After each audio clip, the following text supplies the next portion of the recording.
ఇది రెండో పెళ్లి. కానీ ఇది జరగాలంటే నాకు కొన్ని కండిషన్స్ ఉన్నాయి. పాయింట్ నెంబర్ 1, మనిద్దరి మధ్య ఏ రకమైన సంసార బంధం ఉండదు. సారీ.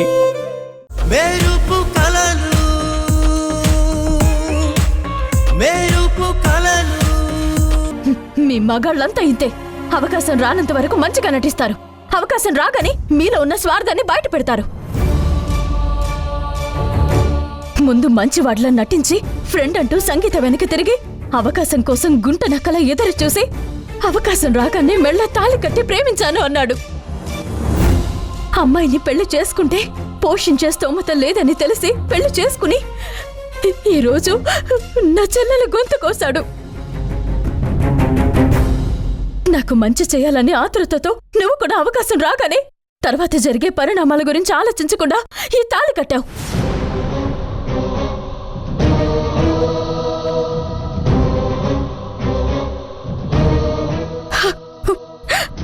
దానివల్ల నాకు మంచి జరగకపోగా ఇంకొన్ని సమస్యలు నా నెత్తి మీద పెట్టావు. అది నేను ఇప్పటి వరకు నువ్వు చేసిన సహాయాలు చాలు. నా చెల్లి గురించి నేను చూసుకోగలను. నువ్విందులో దూరి అనవసరమైన సమస్యలు తీసుకురాకు.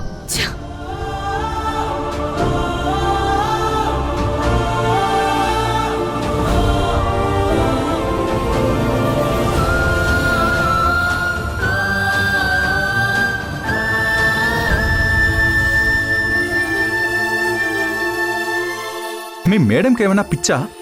ఇప్పుడు నేనేమన్నానని అంత సీరియస్గా నా క్లాస్ తీసుకుని వెళ్ళిపోతుంది? అది మీ మీద కోపం కాదు సార్, తన చెల్లి జీవితం నాశనం అయిపోయిందని బాధ. ఆ కోపం ఎవరి మీద చూపించాలో తెలియక మీ మీద చూపించారు. నాకు కూడా సంగీత అంటే చాలా ఇష్టం. తను మా ఇంట్లో ఉన్నప్పుడు తనకి ఏ చిన్న ఇబ్బంది ఉన్నా నాకే చెప్తుంది. నాకే. మామయ్య గారి దగ్గర ఎంత చనువుగా ఉండేదో అదే చనువు నా దగ్గర చూపించేది. అలా అని సంగీత కష్టం వస్తే నాకు మాత్రం బాధగా ఉండదా?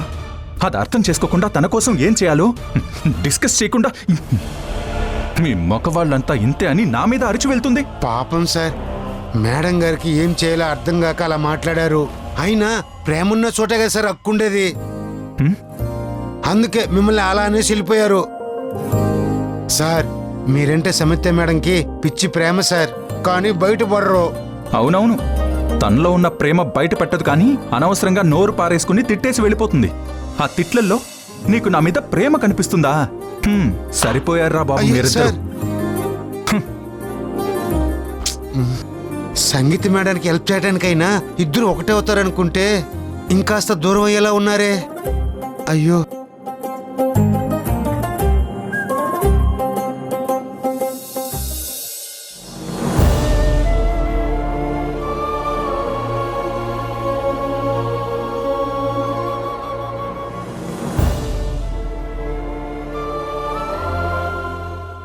సంయు,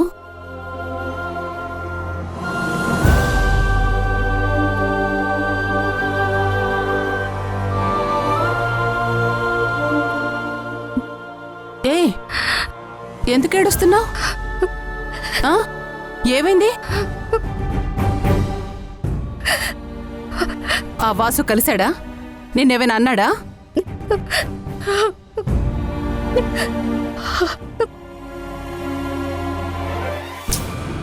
అడుగుతుంది నిన్నే. నువ్విలా సమాధానం చెప్పకుండా ఏడుస్తున్నావంటే ఖచ్చితంగా వాడే ఏదో అనుంటాడు. సంగీత కనిపించిందమ్మా.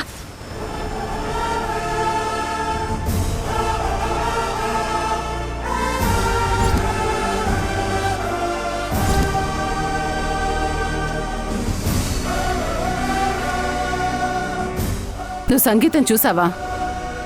ఎలా ఉంది?